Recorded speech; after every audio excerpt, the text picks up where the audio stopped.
तब राजा ने गुस्से में पूछा, अगर मैं ब्राह्मणों को भूमिदान में दे दूं और फिर भी मुझे पुत्र न हुआ तो फिर क्या? इस पर चौधरी ने निडर होकर कहा, महाराज, यदि ऐसा हुआ तो आप मुझे फांसी की सजा सुना देना। अगले 9 महीने तक आपके दरबार में गुलामी करूंगा। आप जो कहेंगे वही करूंगा, कोई शिकायत नहीं होगी। उसके बाद उसी दिन राजा महल की सबसे ऊपरी छत पर पहुंचे और ऊंची आवाज में घोषणा कर दी। राजा ने कहा, सुनो, जिन ब्राह्मणों की भूमि मेरे पूर्वजों ने दान में दी थी और जिसे मैंने उनसे वापस छीन लिया था, मैं आज उसी भूमि को वापस लौटा रहा हूँ। जो भूमि तुम लोगों की थी उस पर फिर से अपना अधिकार कर लो। आज से वह भूमि पुनः तुम्हारी है। राजा की यह घोषणा सुनकर पूरा राज्य हिल उठा और आश्चर्य की तो यह बात थी कि उसी रात रानी के गर्भधारण हो गया। गर्भधारण होते ही राजा की खुशी का ठिकाना नहीं रहा। उसके बाद चौधरी पूरे 9 महीने तक राजा के दरबार में ही रहा। खाना पीना, रहना सहना सब कुछ उसने वहीं करना शुरू कर दिया। वह हर दिन दरबार की सेवाएं करता रहा और अपनी प्रतिज्ञा निभाता रहा।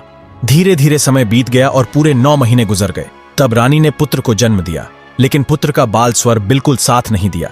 वह न रो रहा था न आवाज कर रहा था, बस चुपचाप पालने में सो रहा था, आंखें बंद किए हुए। उसी समय चौधरी राज्य के बाजार में कुछ सामान लेने गया हुआ था। जैसे ही वह महल के अंदर आया, उसने देखा कि महल की दासियां और रानी सब इधर उधर भाग रही हैं और पूरे महल में घबराहट फैली हुई थी। कोई बच्चे के पास धुआं कर रही थी, कोई ताबीज बांध रही थी, कोई मंत्र पढ़ रही थी, लेकिन बच्चा फिर भी बिल्कुल चुप पड़ा था। तभी चौधरी तेजी से भागता हुआ राजा के पास पहुंचा। राजा सिंहासन पर बैठे गहरी चिंता में डूबे हुए थे।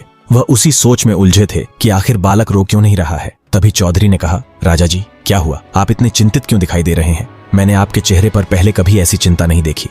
राजा ने दुखी मन से जवाब दिया, चौधरी, मैं बहुत परेशान हूँ। चौधरी, तुमने कहा था कि रानी 9 महीने बाद पुत्र को जन्म देगी। देखो, रानी ने सच में पुत्र को जन्म दे दिया है, लेकिन समस्या यह है कि बच्चा रो ही नहीं रहा। उसकी आवाज बाहर नहीं आ रही, वह कोई स्वर नहीं दे रहा। जब तक बच्चा रोएगा नहीं, उसकी जान को खतरा बना हुआ है। बस यही बात मुझे सबसे ज्यादा चिंता में डाल रही है। तब चौधरी सोच में पड़ गया। उसे भगवान की वह बात याद आई जो उन्होंने स्वप्न में कही थी।